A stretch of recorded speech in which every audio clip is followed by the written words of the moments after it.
Bonjour à tous, c'est Jean-Luc Roux sur sa chaîne YouTube. Aujourd'hui, nous allons parler de l'escadron 433 Périgord, qui a reçu ses 2 premiers avions légers de renseignement Vador à Cognac.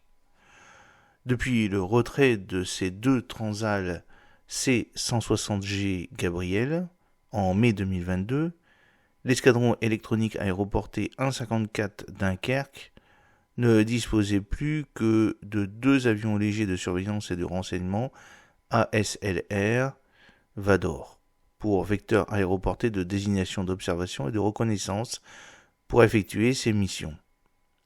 Et cela dans l'attente de l'arrivée de 3 Falcon 8X Archange à l'horizon 2025.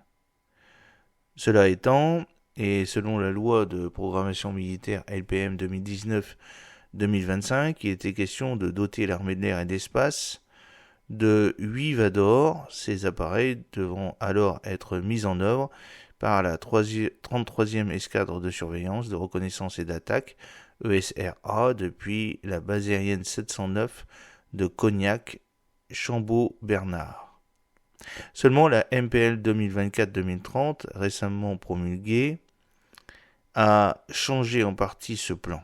En effet, l'armée de l'air et de l'espace devra finalement se contenter de 3 ALSR, alors que les besoins en capacité de collecte de renseignements ne cessent de s'accroître.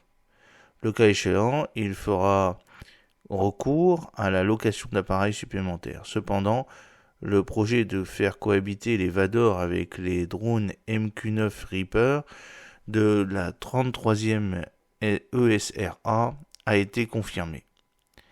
Et c'est ainsi que le 21 août, les 2 Vador ont quitté Évreux pour rejoindre Cognac, où pour les accueillir, l'escadron 433 Périgord a été réactivé. Il avait été mis en sommeil en 1945.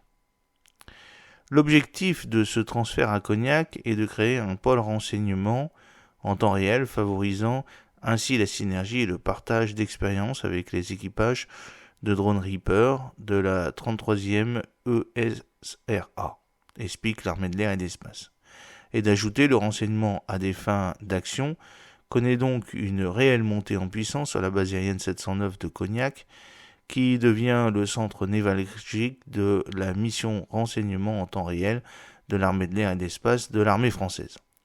La mission du 433 Périgord consistera donc à recueillir, intercepter, analyser et fusionner des données multicapteurs afin d'éclairer les décideurs du niveau tactique au niveau stratégique. Pour cela, il devrait donc recevoir un 3e ALSR en 2026.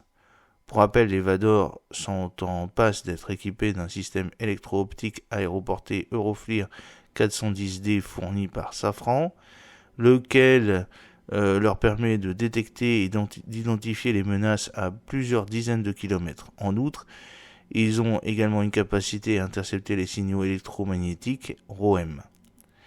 Par ailleurs, et en attendant la mise en œuvre des Falcon Archange, la capacité de renseignement électronique aéroporté perdue avec le retrait des C-160G doit être récupérée dans le cadre du contrat Solar, c'est-à-dire grâce à la location d'un avion Saab 340 doté de capteurs de nouvelle génération auprès d'un prestataire privé, par exemple CAE Aviation en l'occurrence.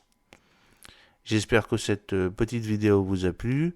N'oubliez pas de cliquer sur le pouce pour la promouvoir, mais aussi de vous abonner si ce n'est pas encore fait, et de partager cette vidéo sur vos réseaux sociaux. À très bientôt, fidèlement, Jean-Luc Roux.